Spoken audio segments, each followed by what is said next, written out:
The man known to history as Woodrow Wilson was born Thomas Woodrow Wilson on the 28th of December 1856 in Staunton, Virginia. His father was Joseph Ruggles Wilson, the son of a newspaper editor and member of the Ohio legislature. After studying at a seminary, Joseph became a professor of chemistry and natural sciences at Hampden-Sydney College in Virginia, but in June 1855 he moved to Staunton, a town of fewer than 4,000 people, where he took over as head of the First Presbyterian Church. Like most of the town, the Wilsons were Scots-Irish Presbyterians. Woodrow's mother, Janet, was 19 years old when she married her husband Joseph in 1849. Known by her family as Jessie, she came from a family of Scottish churchmen and was born in Carlisle, England, before emigrating to Ohio with her family as a child. Following her marriage, she would have two daughters, Marion, born in 1851, and Anne in 1853, before the birth of her third child and first son, Thomas Woodrow, in 1856. A second son, Joseph, would be born in 1867. In 1858, Joseph Wilson was invited to take over the ministry at the First Presbyterian Church in Augusta, Georgia, a town of 12,000 residents and a center for the lucrative cotton trade. Within a couple of years, the Republican candidate Abraham Lincoln was elected President of the United States. The Southern states, afraid that Lincoln would abolish slavery, decided to secede from the Union one by one, led by South Carolina on the 20th of December 1860. On the 19th of January 1861, Georgia became the fifth state to secede, forming part of the Confederate States of America when it was proclaimed on the 8th of February. Despite his Ohio upbringing, James Wilson rallied to the South, and in December 1862, the General Assembly of the Presbyterian Church in the Confederate States of America met at his church in Augusta, electing him permanent clerk. The Civil War does not appear to have had a major psychological impact on young Thomas Woodrow. Nicknamed Tommy, he enjoyed a happy childhood with two adoring elder sisters and was his mother's favorite child. He may have suffered from dyslexia, as he did not learn his alphabet until the age of 9 and could not read fluently until the age of 12, though he later received good grades in Latin, Greek, and French at college without acquiring fluency. In 1870, Joseph Wilson became professor at the prestigious Columbia Theological Seminary in South Carolina, but resigned 4 years later and moved the family again, this time to Wilmington, North Carolina. Tommy expressed a desire to enter politics from a young age. He continued to identify with the Southern states after the Civil War and joined the Democratic Party. The Democrats had dominated Southern politics before the war and opposed the abolition of slavery, but the Republicans had taken over control of the South in the immediate aftermath of the Civil War and enforced voting rights for the former slaves. By the 1870s, the Democrats began to use intimidation tactics against the local black population to prevent them from voting, enabling them to take back control of the South. With the Republicans in the federal government facing corruption scandals and an economic crisis, the Democrats faced little resistance in reimposing white supremacy across the Southern states through the mechanisms of segregation and the Jim Crow laws from the 1870s onwards. In late 1873, Woodrow entered Davidson College in North Carolina but after a year he left and entered Princeton College in New Jersey as an 18-year-old in 1875. During his first 2 years, he did not find class particularly challenging, and instead spent most of his time reading, being particularly influenced by the Anglo-Irish statesman and father of liberal conservatism, Edmund Burke. He joined the Whig Debating Society and wrote for the campus newspaper, The Princetonian, becoming its managing editor in 1879. He took a special interest in British politics and government, which he considered superior to the American political system. Despite his upbringing, he soon abandoned the Southern doctrine of states' rights in favor of a strong, centralized national government and considered Alexander Hamilton the greatest of the Founding Fathers. Despite his desire to enter politics or become a political writer, following his graduation in the autumn of 1879, Woodrow Wilson bowed to family pressure by enrolling at the University of Virginia Law School. As at Princeton, he spent much of his time writing and debating and served as president of the Jefferson Literary and Debating Society. It was also at this time that he decided to drop his first name in favor of the alliterative Woodrow Wilson. In December 1880, he withdrew from the university after an illness and continued his legal studies at home in Wilmington. In 1882, Wilson established a law practice in Atlanta, Georgia. However, he had few clients and no real love for the law. Hence, Wilson only argued 2 or 3 cases at court before he decided to abandon his legal practice in the spring of 1883 for a career in academia, acquiring a position as a graduate student in the Faculty of History and Political Science at Johns Hopkins University in Baltimore, Maryland. Before leaving Atlanta, Wilson met Ellen Louise Axon, the daughter of a Presbyterian minister who was one of his father's friends. After first meeting in April, the pair met on several further occasions and became engaged in September.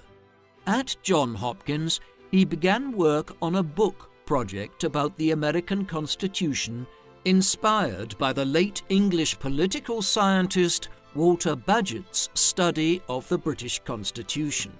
By September 1884, he completed the manuscript, which was accepted by publisher Houghton Mifflin and published under the title Congressional Government in January 1885.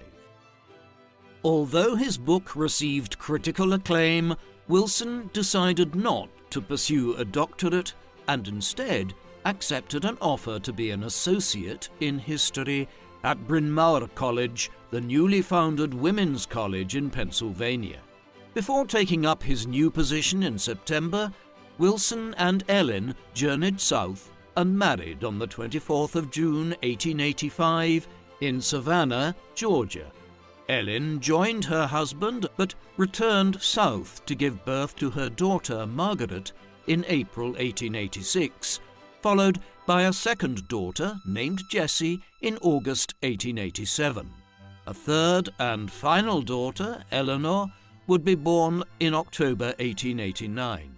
While he was busy teaching 5 courses in history and political science each semester, Wilson changed his mind about the doctorate and passed his examinations at Johns Hopkins in May 1886.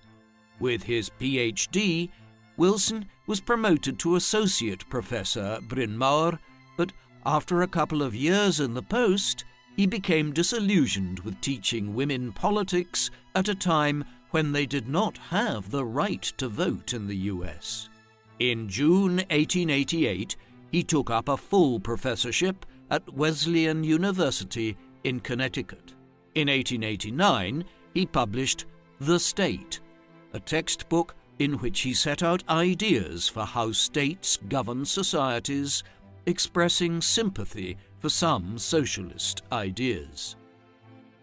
Wilson had always hoped for a teaching post at Princeton, and in February 1890 he achieved his goal when he became a professor in public law there, returning to alma mater in the fall term. He soon acquired a reputation as a popular and compelling lecturer. He also began to have ideas about the university's approach to education, proposing a greater emphasis on reading assignments for students. He hoped to set up an integrated law school within the university which would offer students the ability to take courses in history, politics, and philosophy alongside their legal studies. Wilson continued to write during this period, producing a book, Division and Reunion, 1829 to 1889, in 1893, which surveyed the long descent into the American Civil War and the reconciliation afterwards. His interests in politics continued too, sharing a platform with Theodore Roosevelt at an anti-corruption meeting in Baltimore in 1896. The pair became friends for a time thereafter, even as Roosevelt's political star was in the ascendant, winning election as governor of New York in 1898 and vice president of the United States in 1900. When President William McKinley was assassinated in September 1901, Roosevelt succeeded him by default as President of the United States. In October 1896, Princeton celebrated its 150th anniversary. At the ceremony, Wilson was given the honor of delivering the keynote address before President Grover Cleveland and other attendees. This was a sign of Wilson's prestige, and in 1898 he was offered $6,000 a year to become president of the University of Virginia, an offer which he leveraged to negotiate a $2,500 increase in his salary at Princeton. In 1900, the magazine Harper's offered Wilson $12,000 for 12 installments of a history of the United States, which was subsequently published in 1901 and 1902 in 5 volumes as A History of the American People. Although it was far from his best work, the whole enterprise earned him over $40,000 and made him increasingly financially independent.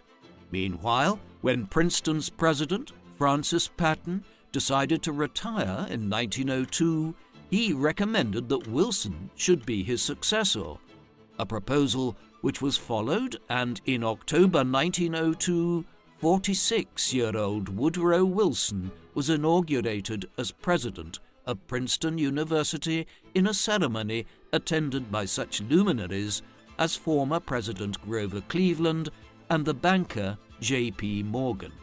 Wilson also ensured the attendance of 3 female representatives from women's colleges and the African-American principal of Alabama's Tuskegee Institute, Booker T. Washington.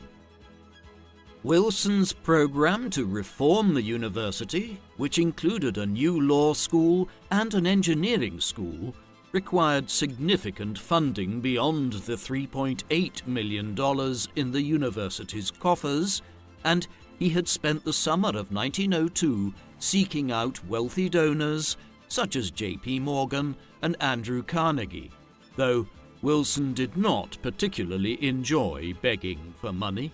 Before he could carry out his reforms in earnest, he had to assemble an experienced team around him, and in June 1903 he appointed as dean of the faculty Harry Fine, a mathematician who had been a friend during his undergraduate days.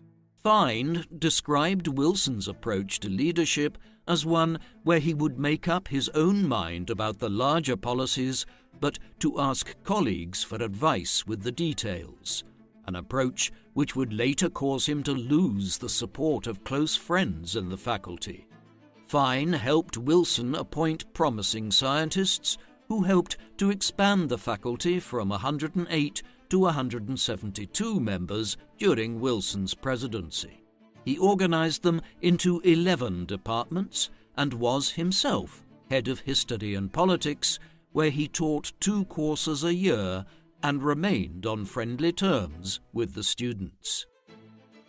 Wilson's hard work as a university reformer soon took its toll on his health, and in May 1906 he found that he was blind in the left eye.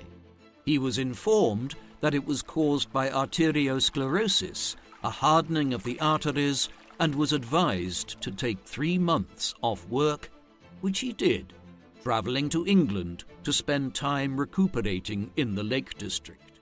When he returned to Princeton, he presented what he termed the Quad Plan as a scheme for students and faculty to live together in self-contained residential units following the examples of Oxford and Cambridge in England, but it was resisted by students and alumni. In December, he was obliged to take another break, this time in Bermuda, after suffering from numbness in his right hand. During this first visit, he met Mary Peck, a socialite from Massachusetts long estranged from her husband, beginning a relationship which may have been sexual. By the time Wilson returned to Princeton in 1908, there was an ever-growing list of problems. Notably, his continued efforts to impose the Quad Plan and also deliberations over the financing of a new graduate school and where it would be built. His desire to hew his own path and not bend to the will of wealthy alumni who wanted too great a say in these decisions undermined Wilson's authority as president of Princeton and left him with many enemies among the faculty and trustees. By the end of the 1900s, he was seeking new pastures. During his presidency of Princeton, Wilson was so busy with academic politics that he had little time for the real thing, though he continued to think and write about it. In 1908, for instance, he published Constitutional Government in the United States, a book which expanded on the themes in congressional government by providing a more detailed examination of the presidency and the judiciary. He continued to be critical of Congress and advocated a stronger president who should be the undisputed leader of their party, in contrast to the existing American system, where the president's authority within his own party could be challenged by congressional leaders such as the Speaker of the House. On contemporary political issues, he began to move away from conservatism towards progressivism, deploring the fact that so much wealth in the country was concentrated in the hands of a select few. This was in line with contemporary politics, and this is usually referred to as the progressive era in American politics. During it, a succession of presidents like Wilson's old friend Teddy Roosevelt tried to introduce policies which would redistribute some of the enormous wealth which figures like John D. Rockefeller and Henry Clay Frick had acquired as part of the rapid industrialization of the United States in the second half of the 19th century. Their goal was to help the millions of poor working-class Americans and migrants who filled cities like New York, Philadelphia, Boston, Detroit, and Chicago in the 1890s and 1900s, living in sprawling tenements where people lived on subsistence wages and worked long hours at jobs where health and safety was often non-existent. In the midst of his woes at Princeton, Wilson was being courted by the magazine editor George Harvey, a standard-bearer for the Democratic Party in New Jersey, to run for the office of state governor. Harvey was on good terms with former Senator James Smith and his son-in-law James Nugent, who collectively ran the New Jersey Democratic Party machine. Although the Democrats had not won a gubernatorial election in the state for 15 years, The Republican Party was divided on economic issues in the state in the late 1900s, and Harvey and the Nugents believed that Wilson's profile as head of Princeton was such that he might be able to win back the governor's mansion for the Democrats if he stood for election. Already well into his 50s, Wilson realized that this was maybe his last opportunity to enter national politics, and he agreed, setting out his platform as a progressive in the autumn of 1910. During the campaign, he abandoned his professional tone to become an effective campaigner who was not afraid of asserting his progressive credentials, often in defiance of the Democratic Party machine. On the 8th of November, Wilson defeated Republican Vivian Lewis by a margin of 54% to 43% and became governor of New Jersey. Even before he was inaugurated as governor, Wilson was involved in fights with the party machine, favoring the progressive candidate Jim Martine to stand for the Democrats in the state senatorial election and appointing the progressive assemblyman Joseph Tumulty as his secretary. The new governor's bullish attitude towards the party machine gave Wilson national recognition, and progressive Democrats quickly began speaking of him as their potential presidential candidate in 1912. Although he had not given much thought to state politics in his political writings, Wilson approached the governorship in the same terms as the presidency, considering himself the elected official who was most closely connected to the voters and who had the right to appeal to the people over the state legislature. He was also capable of bipartisanship, reaching out to George Record, the leader of the Progressive Republicans in New Jersey.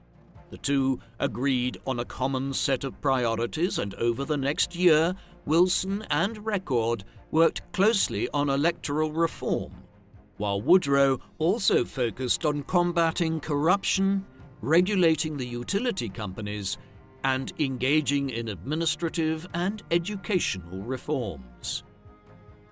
In the spring of 1911, Wilson met with William Jennings Bryan, a charismatic standard-bearer of the progressive wing of the Democratic Party. It was part of growing conversations he was having in the early 1910s, which led to the announcement of his candidacy to become the Democratic Party's nominee for the 1912 U.S. presidential election.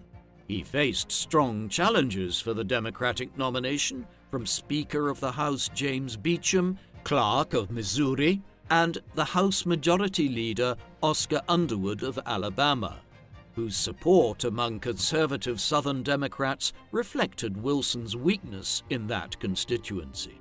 In the spring of 1912, Clark won several primaries in the west and northeast of the country, while Underwood performed strongly in the south, leaving Wilson with a handful of states, including New Jersey.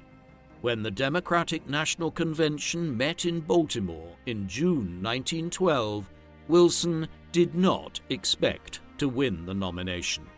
Clark led Wilson in the first ballot by 440 votes to 324, and by the 10th ballot had won a majority of delegates. Yet, under party rules, the winning candidate required the support of 2/3 of the delegates. With his prospects hanging by a thread, Wilson's campaign managers made backroom deals which gradually shifted the numbers in the governor's favor. On the 2nd of July, Woodrow Wilson was chosen as the Democratic nominee for the president on the 46th ballot. Thomas R. Marshall, the popular governor of the swing state of Indiana, was chosen as the vice presidential candidate.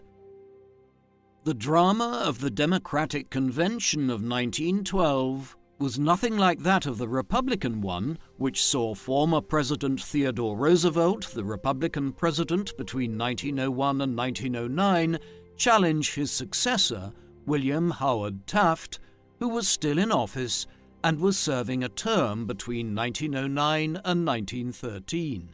Although Taft had been Roosevelt's chosen successor to continue his progressive agenda, the former had proven a reluctant progressive who was more comfortable backing business interests.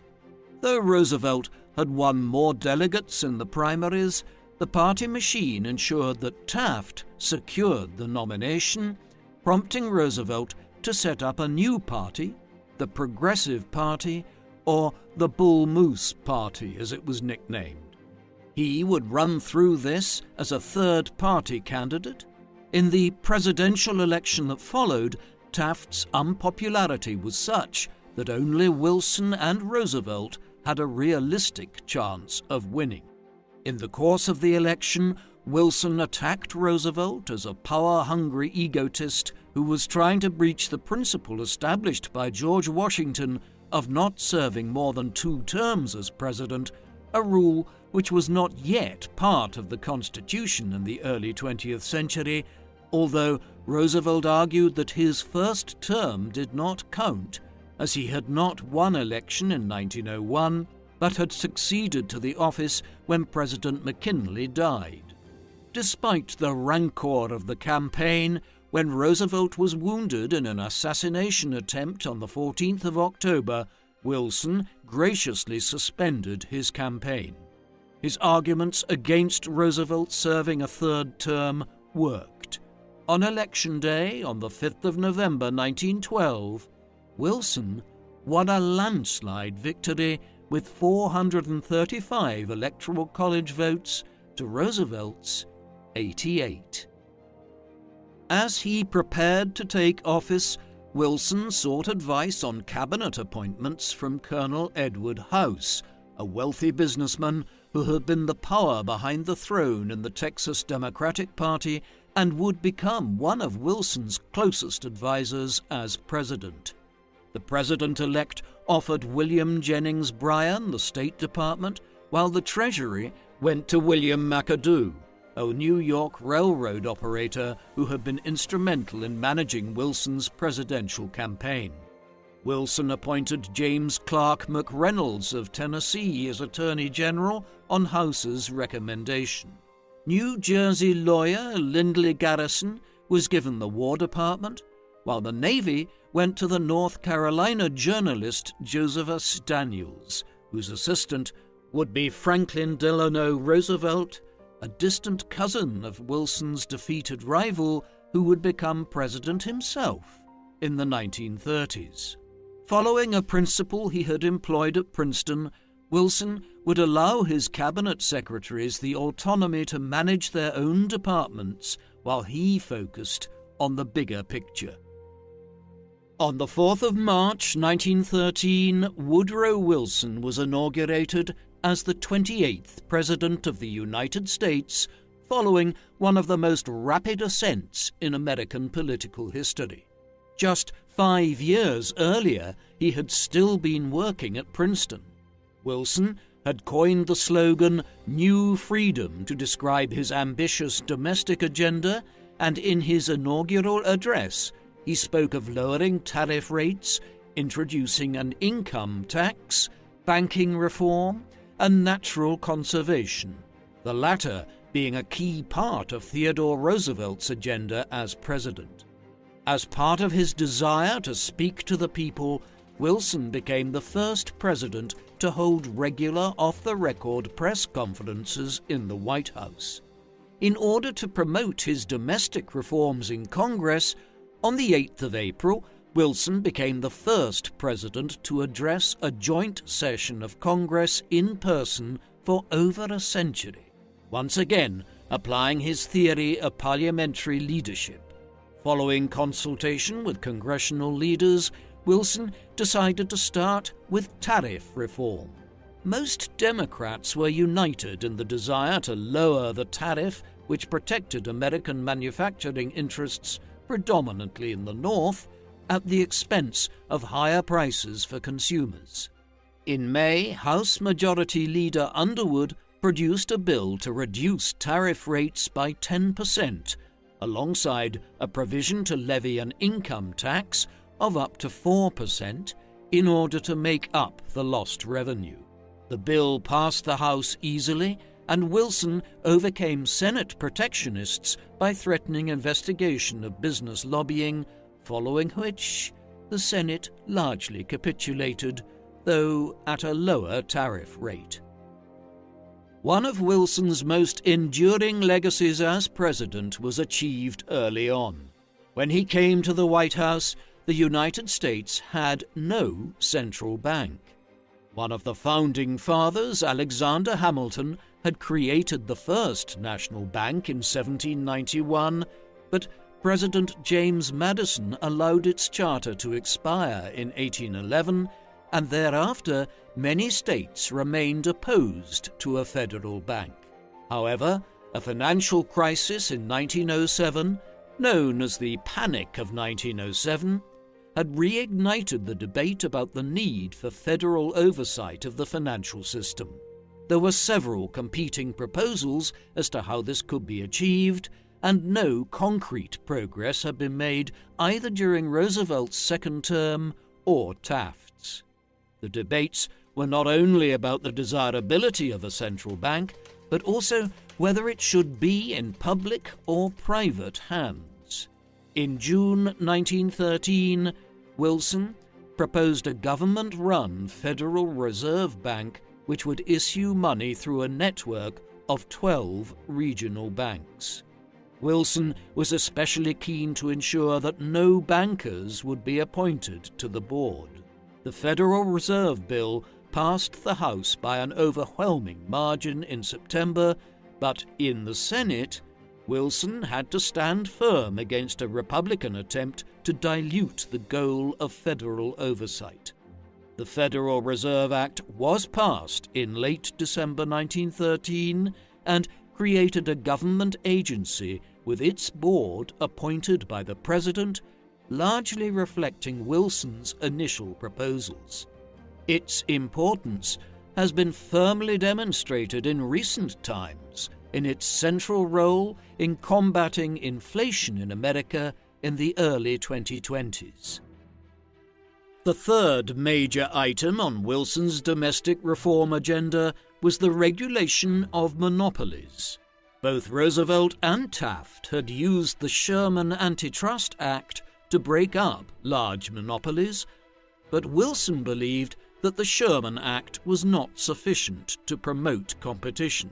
After the president presented his plans to Congress in January 1914, House Judiciary Committee Chairman Henry Clayton of Alabama prepared a bill to ban anti-competitive practices such as predatory pricing among large firms trading with each other, with further provisions to make executives and directors of companies violating antitrust laws liable for prosecution. Wilson also offered some concessions to union leaders, but did not agree to their demands for full exemption from antitrust laws. Although the Senate would strike out the section on criminal penalties, the Clayton Act was passed by Congress and signed into law in October. A few weeks earlier, the President had signed the Federal Trade Commission Act, creating a federal regulatory agency to investigate and take enforcement action against unfair trade practices.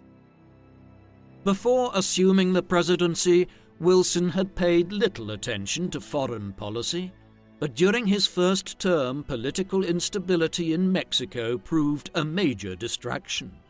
In 1910, the Mexican Revolution had begun, following the long military dictatorship of Porfirio Diaz. One episode of this 10-year period of turbulence in Mexico saw General Victoriano Huerta overthrow the democratically elected government of Mexico in February 1913. While American business interests hoped the general might establish a stable government to protect their property rights, Wilson denounced the coup and refused to recognize Huerta's government.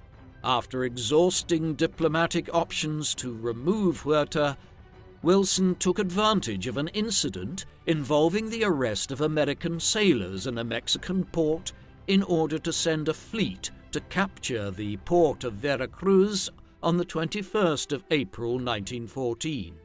The ensuing action resulted in the deaths of more than 150 Mexicans and 17 American servicemen. When both Huerta and his constitutionalist opponent, Venustiano Carranza, denounced the American intervention, Wilson backed down and agreed to mediation from Argentina, Brazil, and Chile. Despite the mixed results of intervention in Mexico, Wilson later authorized the American military occupation of the Dominican Republic and Haiti in an effort to establish political order and protect American interests in the Caribbean. Wilson's promising start to his presidency was blighted by family tragedy when his wife, Ellen, died of nephritis of the kidneys on the 6th of August 1914. The devastating blow for Woodrow came just as the First World War was breaking out in Europe, pitching the Entente powers of Britain, France, and Russia against the Central Powers of Germany, Austria-Hungary, and the Ottoman Empire. Wilson was keen to stay out of the war and proclaimed neutrality, but the increased demand for munitions from Europe created the conditions for an economic boom from late 1914. Although the British naval blockade of Germany affected American trade, the Wilson administration preferred to stay quiet. In December 1914, Republican Senator Henry Cabot Lodge and former President Roosevelt attacked the administration's neutrality policy by denouncing German atrocities in Belgium and argued that the United States was not ready to defend itself against German imperialism. Wilson responded by describing the conflict as a war with which we have nothing to do, and only approved modest increases in military spending.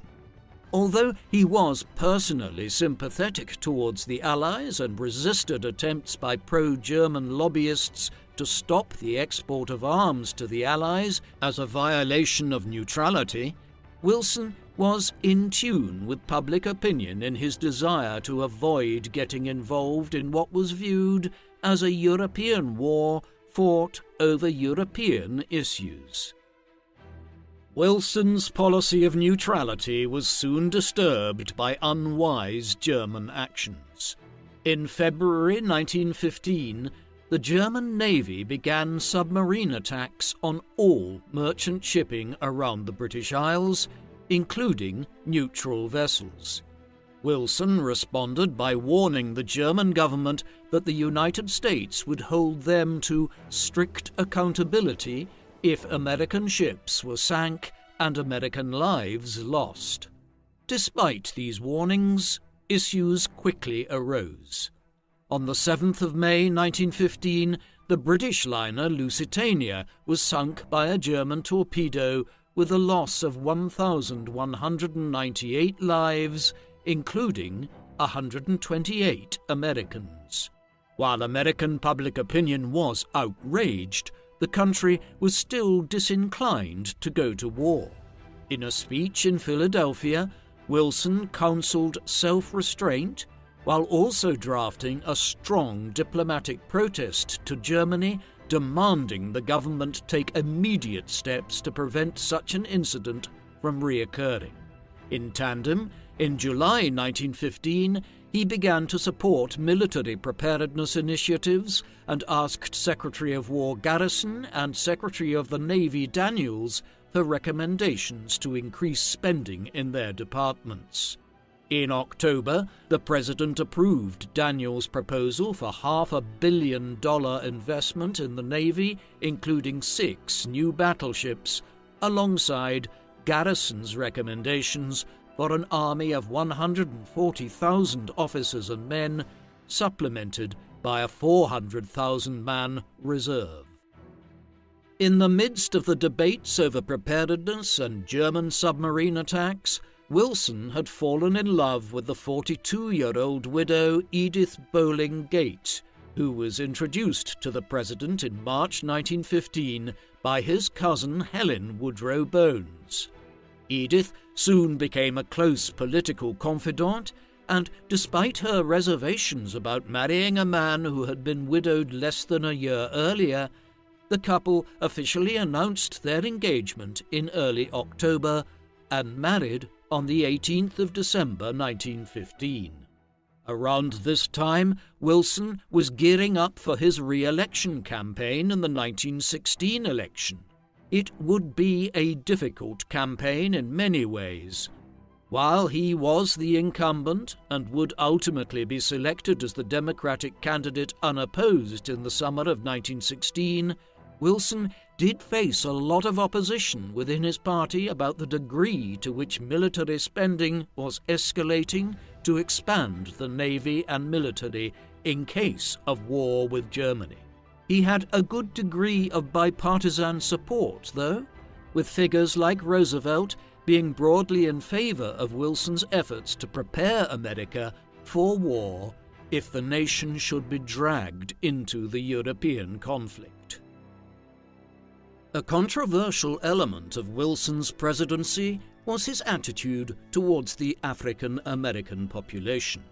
Wilson was a liberal president in many respects and was a committed anti-imperialist when it came to global diplomacy, stances which make his views on the black community in America all the more unusual. There is no denying that Wilson was effectively racist in his approach to African Americans. He brought many people into his cabinet and lower down the administration who were committed supporters of segregation and the Jim Crow laws in the South, while he also introduced measures in the federal government which made it much more difficult for African Americans to acquire government jobs of any kind and for those already employed in federal posts to earn promotion. Towards the end of the 1910s, he introduced many elements of segregation into Washington, D.C. itself, while in an infamous event, The Birth of a Nation, a film which is widely credited with leading to a surge in membership of the Ku Klux Klan in the late 1910s and early 1920s, became the first film ever to be screened in the White House shortly after it was released in 1915. When major race riots and attacks occurred in the summer of 1919 in many cities across America, Wilson was in Europe.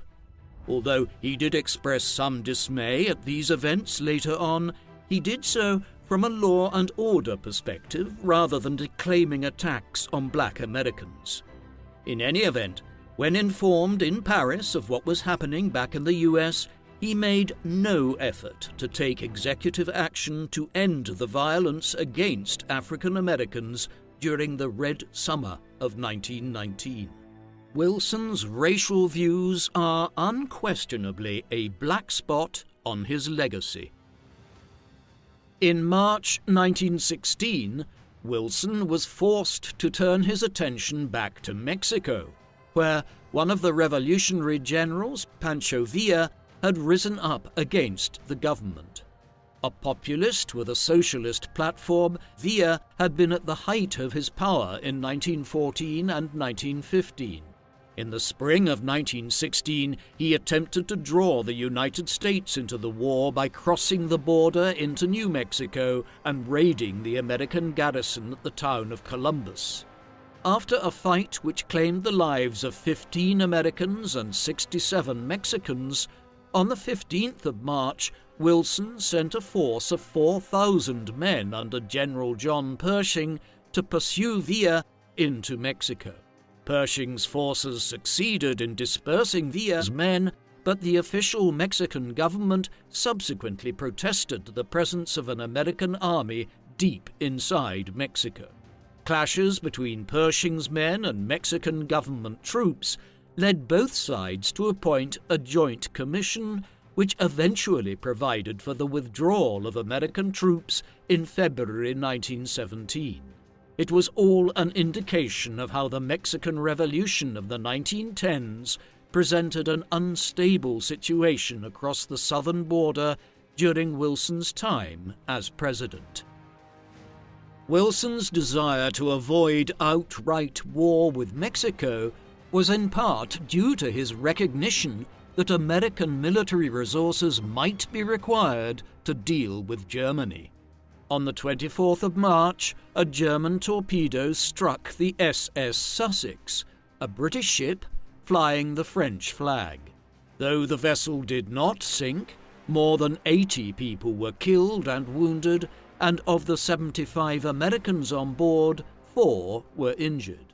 Although there had been further German attacks on neutral shipping since the Lusitania, which had claimed American lives, under the influence of his wife, Edith, Colonel House and Secretary of State Lansing, on the 18th of April, Wilson issued an ultimatum to Germany threatening to break off diplomatic relations unless the Germans stopped their attacks. In response, the Germans agreed to stop submarine attacks without warning and apologized for the Sussex incident, sealing a diplomatic triumph for Wilson, which kept the United States out of the war for the time being. By September, Wilson worked alongside progressive Democrats in Congress to enact legislation regulating child labor, increasing income tax, and providing an 8-hour workday for railroad workers. Wilson's action over the 8-hour workday won him the support of the unions and socialists, and the Republican shift towards conservatism allowed him to pick up many former progressives. Despite this, the election was close, and on Election Day, Wilson's challenger, the Republican candidate Charles Evan Hughes, achieved substantial wins in the Northeast and Midwest, leading the New York Times to call the election for the Republican.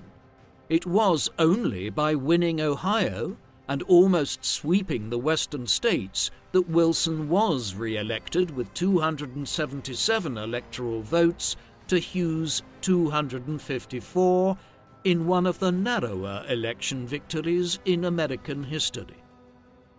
Wilson had hoped to build on his domestic achievements, but his second term was almost entirely devoted to foreign and military affairs.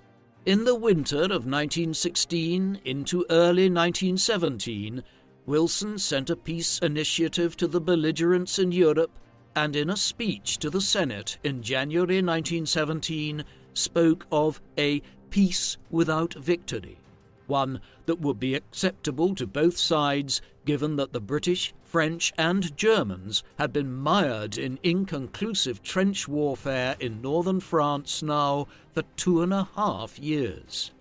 However, the Germans had already decided to restart unrestricted submarine warfare in the Atlantic, hoping that German armies would have enough time to defeat the Allies in Europe before the United States could mobilize.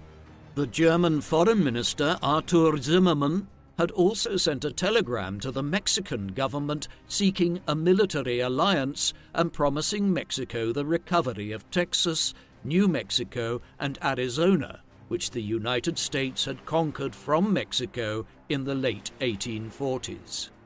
On the 31st of January, Wilson received notice from the German ambassador that unrestricted submarine warfare would begin the following day. The president responded by breaking off diplomatic relations with Germany and arming American merchant ships. On the 28th of February, the so-called Zimmermann Telegraph was made public, strengthening the calls for war. On the 4th of March 1917, Woodrow Wilson was inaugurated to a second term as the drumbeat of war grew ever louder.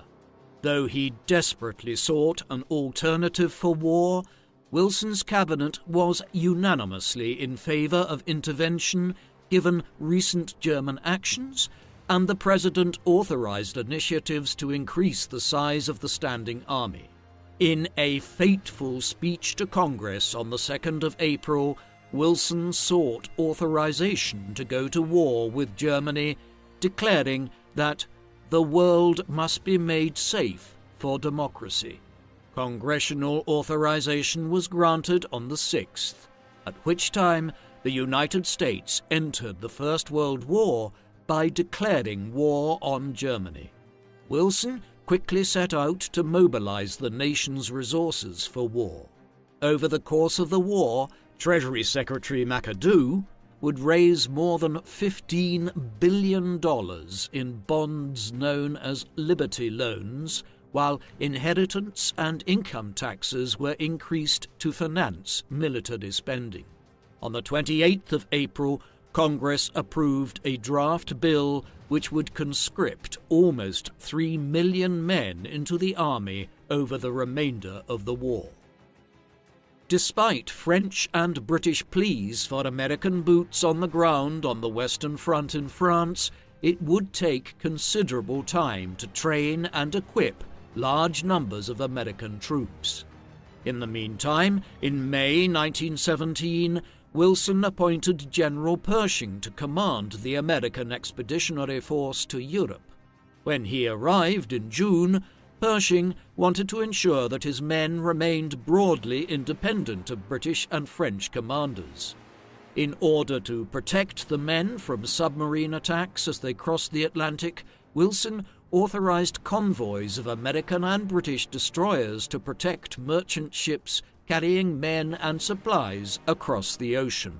Through the new U.S. Shipping Board, a shipbuilding program was commenced, while, in order to ensure that the Army and its allies were adequately supplied with food, he established a food administration agency run by the businessman and future Republican president Herbert Hoover to increase food production and limit waste.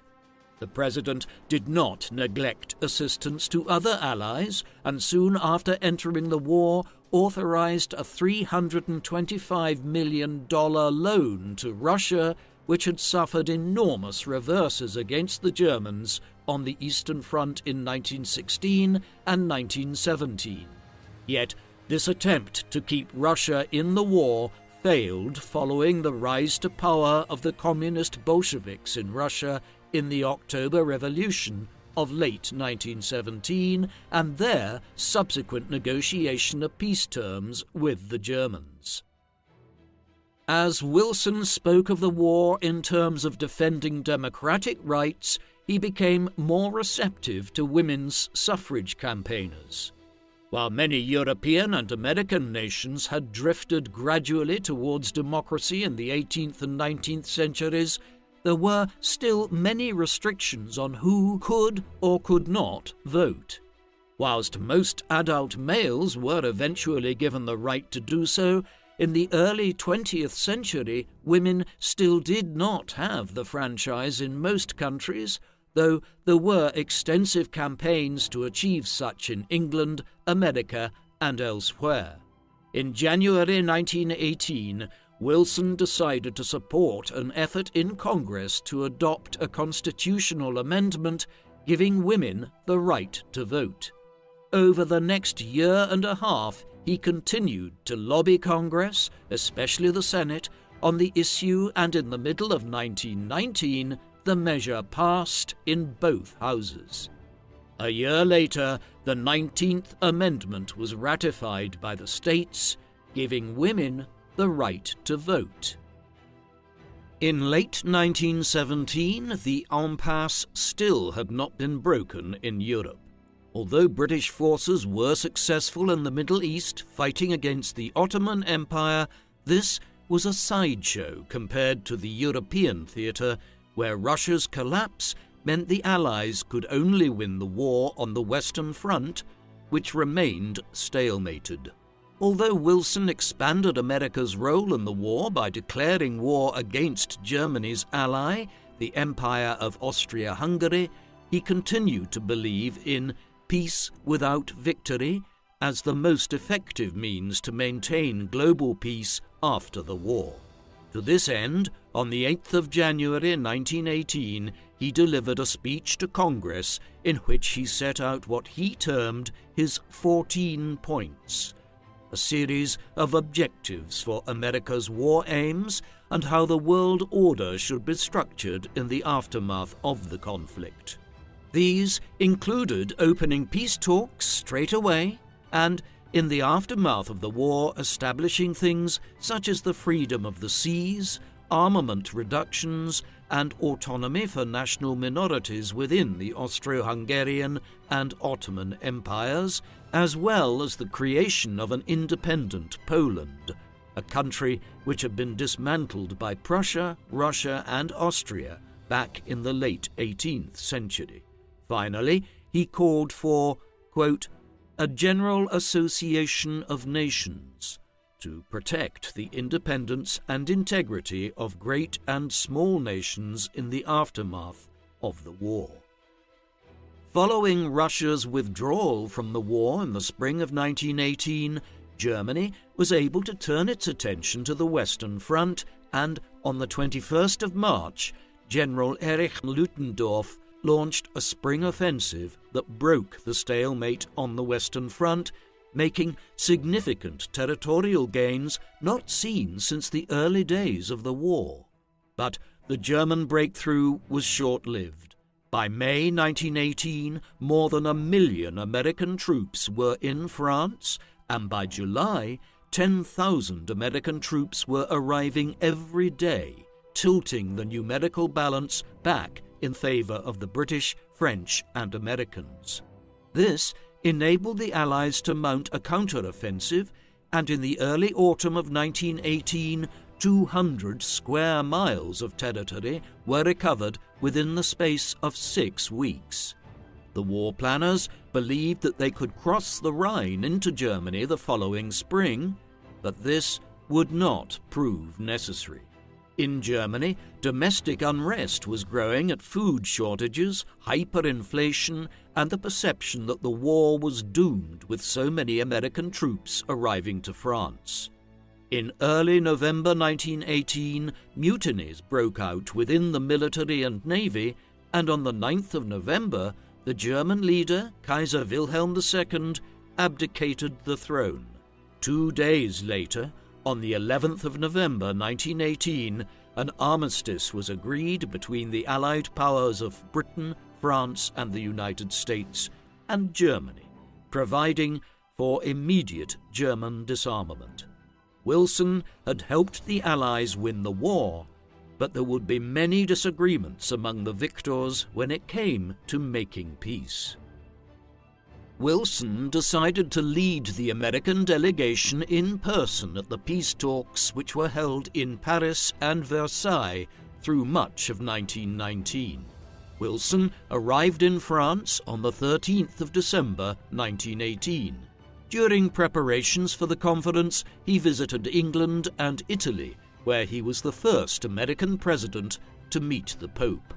The conference opened on the 18th of January 1919, and Wilson was appointed chair of the League of Nations Commission, a committee set up to establish the League of Nations, the new international organization Wilson had championed the creation of as a way of mediating disputes between nations going forward in the hope of avoiding conflicts like the First World War from happening again. Wilson had already produced 2 earlier drafts for a covenant of the organization, and a third was produced jointly by the President and the 2 representatives of the British Empire, General Jan Smuts and Lord Robert Cecil. A Japanese effort to introduce a clause upholding racial equality was rejected by the British, while Wilson rejected a French plan to give the League an army to enforce its rulings.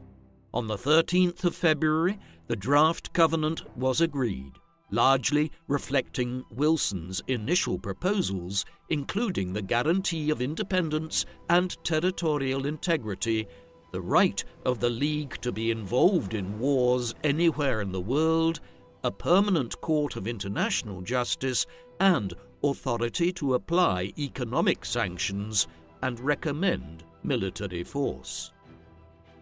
After presenting the draft covenant to the full conference on the 14th of February, Wilson returned to the United States for 2 weeks to sign bills passed by Congress before it closed its session.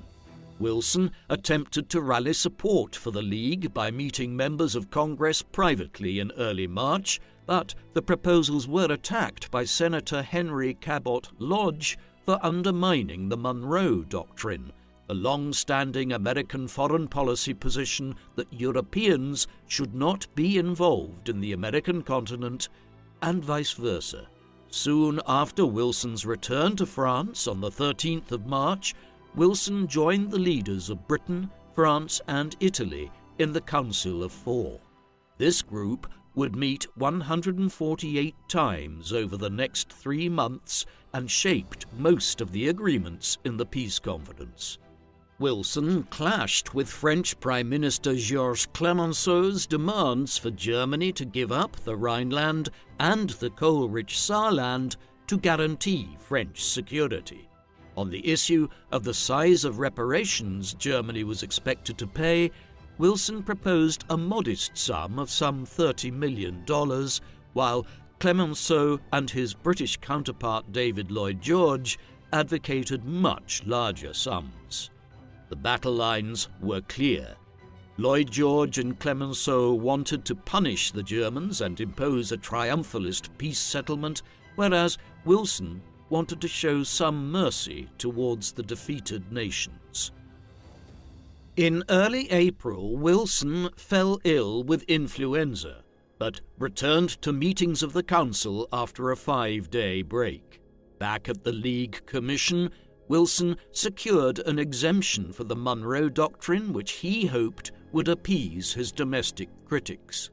On the key issues among the Big Four, Wilson proposed a commission to determine reparations to meet after the treaty was signed, and suggested that France administer the Saarland for 15 years before holding a referendum over sovereignty. Clemenceau also agreed to Wilson's compromise for a demilitarized Rhineland backed by Britain and American military guarantees. Wilson stood firm against Italian territorial claims in the Adriatic, which prompted the Italian delegation to withdraw on the 24th of April. The following day, in his desire to ensure Japanese support for the League, Wilson backed Japanese claims over the Shandong Peninsula in China, causing the Chinese delegation to leave. On the 28th, the final version of the League Covenant was agreed, incorporating Wilson's amendments. With this, the League of Nations would come into being in January 1920, but whether Wilson could ensure American membership at home remained a matter of debate. On the 7th of May, the preliminary peace terms were proposed to the German delegation which arrived in Paris to receive them. On the 29th of May, the Germans argued the victors had gone back on their promises of a just peace.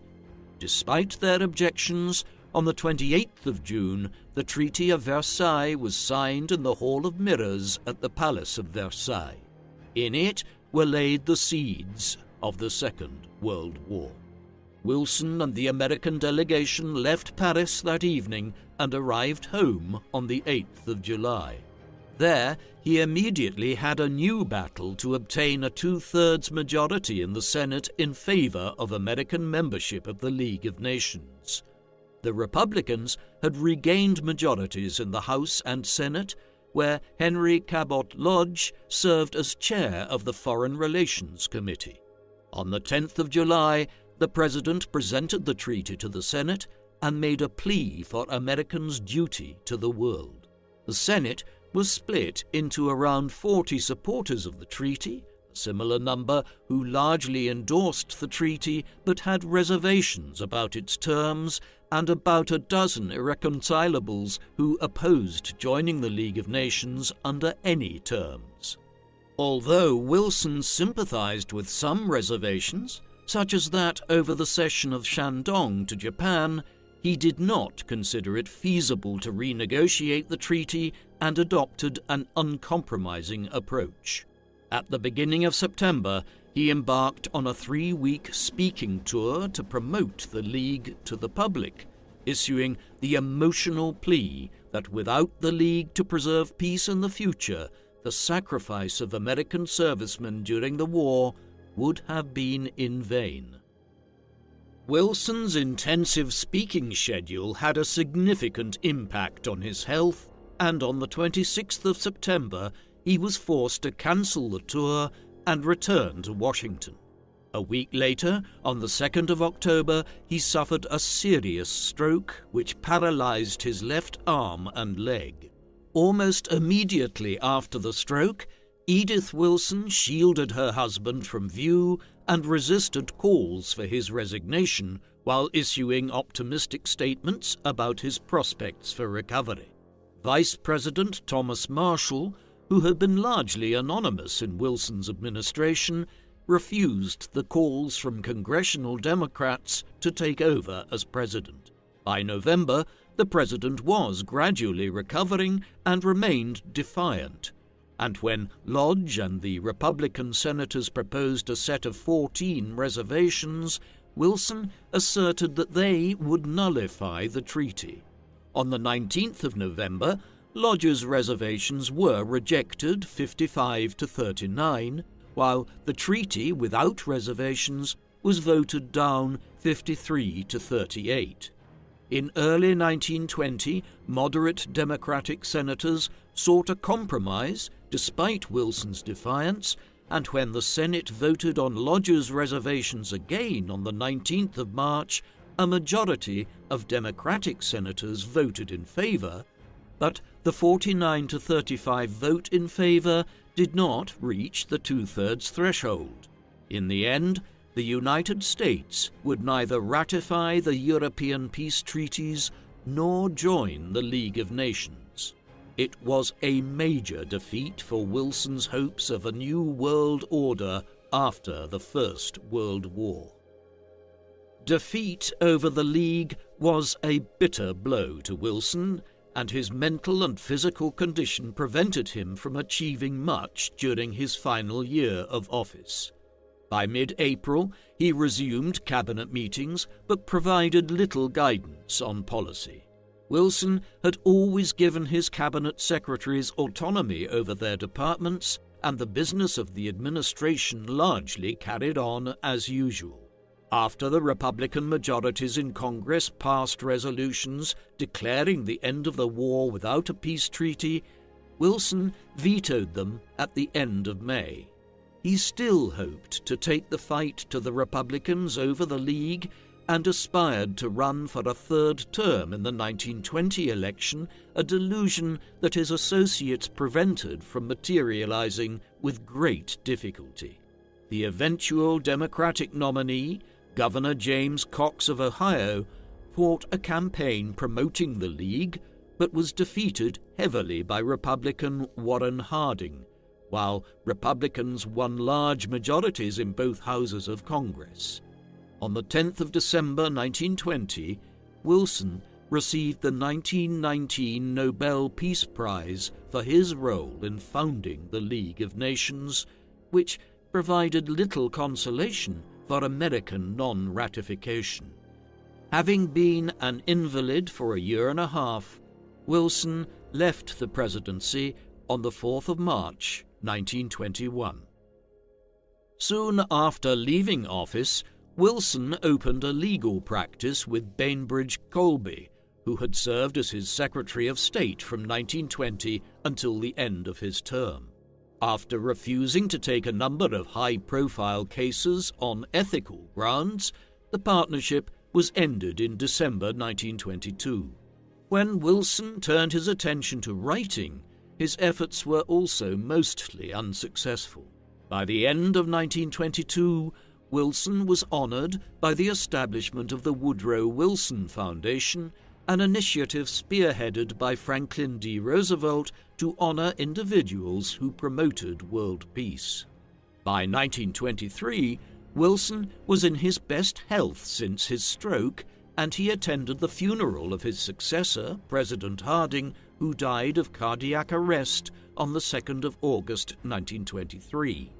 He was planning a run for the presidency and had drafted a speech accepting the Democratic nomination and a third inaugural address, but late in the morning of the 3rd of February 1924, Woodrow Wilson died at the age of 67.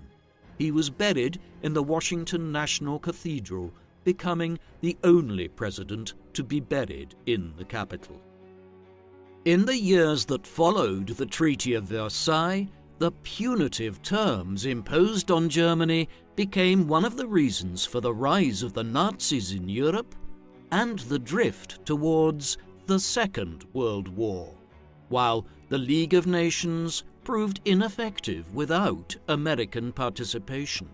We cannot know how things might have turned out had Wilson's vision been fully realized, but perhaps history would have been different if a more lenient peace had been agreed at Versailles in 1919 and the United States had joined the League of Nations.